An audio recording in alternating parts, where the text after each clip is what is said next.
Hello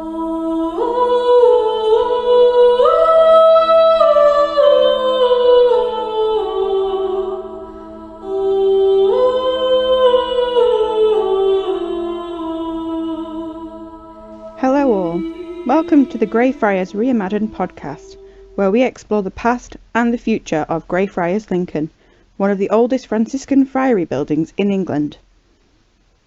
This podcast is part of Heritage Lincolnshire and City of Lincoln Council's Greyfriars project, which aims to bring the Greyfriars building back into use. This project is funded by the National Lottery Heritage Fund, the Architectural Heritage Fund, the Pilgrims Trust, and City of Lincoln Council. In today's episode, Alex is talking to Mark Gardner of Lincoln University about digital scanning of heritage buildings. This episode was recorded in early 2021.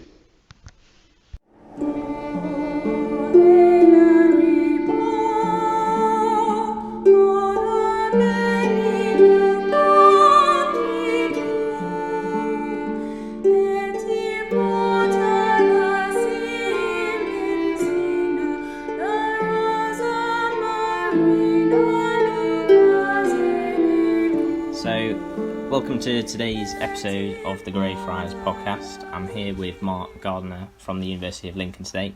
My name's Alex. I'm currently studying a Masters at the University of York in building conservation, but I'm originally from Lincoln, which is why I wanted to get involved with the project. So, hi Mark, if you could introduce yourself. I'm Mark Gardner and I'm an Associate Professor at the University of Lincoln.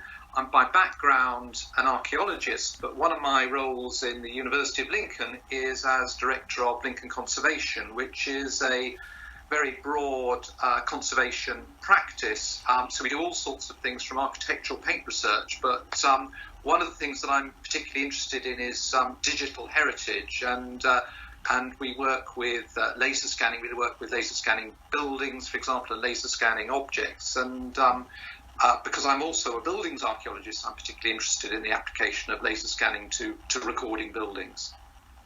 That's brilliant, thank you very much. So building on that, so you are laser scanning at Greyfriars for Heritage Lincolnshire. So what sort of is laser scanning and how can it help at Greyfriars? Well, the real advantage of laser scanning is that it's a way of recording very precisely and fairly quickly all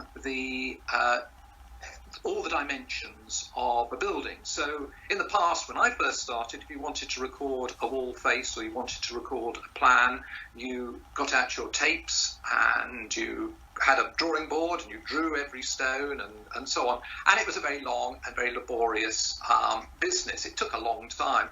Laser scanning, immediately takes away all that. And it does it much more precisely than we were ever able to do with hand methods. So what you've got is essentially a scanner which you set up on a tripod, and it sends out what's called a point cloud, a sort of cloud of laser points, which is they're transmitted from a rotating mirror, so it records all the way around. Everything around. You can set it to just look at the building, or usually you set it to look at the whole surroundings because it helps with the alignment of the scans. And it records a series of points very, very precisely, so, within millimetres. And in addition to that, you take photographs. And what in effect it does is it drapes those photographs over a digital surface. So it's like sort of impressing something onto a digital surface. So you've got an absolute direct picture of a wall, or you can look at a building. Now the advantage in Greyfriars, Greyfriars is a little bit complicated. It's a long, thin building. So a laser scanner only can record what it can see in front of you. So what you have to do is you have to set the scanner up in a whole series of positions opposite the building or opposite the wall of the building. You work your way along, and then you digitally join afterwards. You digitally join those scans together. So the computer says, well, I recognise that window, I've seen that window in another scan. I can put those scans together in some sort of relationship. So there's a certain amount of post-scanning processing which goes on. Now, what do you end up with? Well, you end up with something which is really useful. What we're particularly interested in at Greyfriars is two things. First of all, you can create a model of the building, in other words, digital model. So it's like something you can rotate and you can turn upside down and you can look at from any direction at all. But so that's one of the things that we're going to produce for Heritage Lincolnshire. The other thing that we are particularly concerned about is to produce for the architects and the people who are going to work on this building orthophotos. Now, an orthophoto is different from a normal photograph because a normal photograph sort of creates sort of optical effect at the edges where the edges are sort of slightly more distant. An orthophotograph is like a photograph which is like a plan or a map. So if you measure the distance between one stone and another stone on an orthophoto, that is what it would be like in real life. So we can produce orthophotos of the wall elevations. So it's a marvellous tool, and we can do this relatively simply. That's great that you can do it simply, and I must say I did a bit of buildings recording in my first year as an archaeology undergraduate, and it was a very long day of recording masonry walls at a parish church in Yorkshire, so it's great that you can do it so, like you say, relatively simply with the lasers. With Greyfriars, will you be focusing sort of on the interior or exterior or both? We're doing both, actually. We're going to do the exterior and then we're going to take it inside and we're going to do the interior.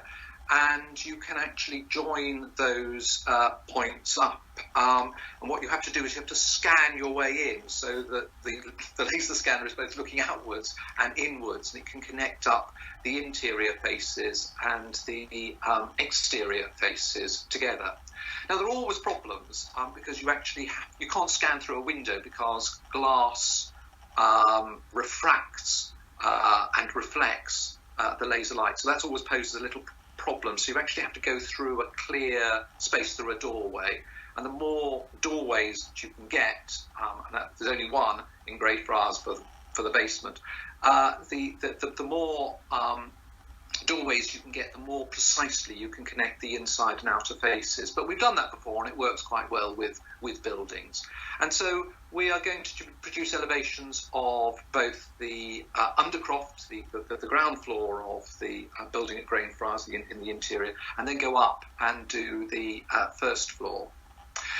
The undercroft's a bit difficult because you've got all sorts of different faces. It's got these stone ribs of vaulting which support the first floor. And because you've got lots of little faces which you can't see from any one position, it would be quite a complicated job to actually set up the scanner in lots and lots of different positions so you can see every different face of the wall. But we're not going to do that because essentially the task at Greyfriars is to record on the interior, is to record the wall faces. So we're not going to worry too much about the vaulting, and on the first floor we're not too worried about the roof, although the roof is very, very interesting because it is a medieval roof. Yeah, that's brilliant. So it's great that you're doing the inside and the exterior. I was wondering, because the whole Greyfriars project is orientated around sort of a sensory experience, they want to get actors in, as we're allowed to with restrictions, etc. So I was wondering, how conducive is the laser scanning to aiding sort of spatial and sensory analysis? Well, once you've got this digital model of the Greyfriars, there are all sorts of possibilities, places that you can take it, things that you can do with it. So at a very, very simple level, you can take a model of a building and you can put it on the web. So there's a website called Sketchfab, and you can reduce the size of your digital record, put it on Sketchfab, and then people can come and look at it, look at the building, look at either the interior or the exterior of the building, and they can see what it's like. And those pictures, those digital models, can be embedded in a website. So it's a way of, bringing people into the building. But there are all sorts of other possibilities of what you can do once you have this digital model. You can use it for augmented reality or virtual reality. But that's another stage beyond the sort of thing that we're doing. But it's a possibility. It's a way, a thing that you can do perhaps for the future. Yeah, and I mean, that's an extremely exciting prospect, mapping sort of the interpretive side with what you're doing.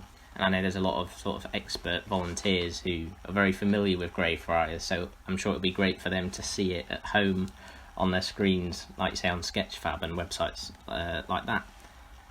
I think you've pretty much covered everything we would like to know about laser scanning at Greyfriars. If you've got anything else you think's important that I might have missed in my questions, then please let us know. Well, perhaps I could say a little bit about. I mean, you're a buildings archaeologist, Alex. I'm a buildings archaeologist, and of course, people might wonder, why are we interested in recording it stone by stone? Why is it so interesting? But of course, a building such as Greyfriars has got a long history, not just of when it was put up, but also as modified in the Middle Ages. It's then been modified a number of times since for all its various uses as a school and as a museum latterly. So it's got this history of changes to the fabric which have been made. And the only way that you can unpick that history is really by a very, very detailed analysis of the fabric. And this is really a sort of important first stage, because Greyfriars is a complicated building. Indeed, it's quite a controversial building, what exactly it was used for. So, if we do ever solve these problems, it's really by this very, very careful analysis of the buildings. And I'll just say one other thing, because I haven't really talked a little bit about one of the things that laser scanning can do, because once you've created a digital model, you can do all sorts of really fun things with it. For example, you can slice through the building, digitally, not in reality. So you can just take a cross-section across the building or along the length of the building. So it's not just elevations. You can do it in the interior. You can cut through the building. It's the sort of things that one can do is sort of almost limited by one's imagination, because once you've got this digital model, well, how do you want to cut it up? How do you want to slice it? Do you want to slice it horizontally? Do you want to slice it vertically? And so on. So there are all sorts of really fantastic possibilities, which, you talked about your experience, hand drawing stones. Well, this takes it to another level, because suddenly you've got this tool which allows you to record absolutely precisely, to within millimetre accuracy, buildings in a way which you and I, wouldn't think of doing, because we'd have to hand draw it. So it's a very, very exciting tool, really. Well, yes, admittedly, my first time drawings of the stones probably were relatively inaccurate. So it's great that we can get that degree of accuracy with it. And like you say, the means of what we can do with it is incredible. So I think that just about comes to the end of this podcast, Mark. Thank you very much. And hopefully we can maybe get you back after we've done the laser scanning and maybe talk further about its uses, I suppose. Absolutely. That's brilliant. Thank you very much. Great. Thank you.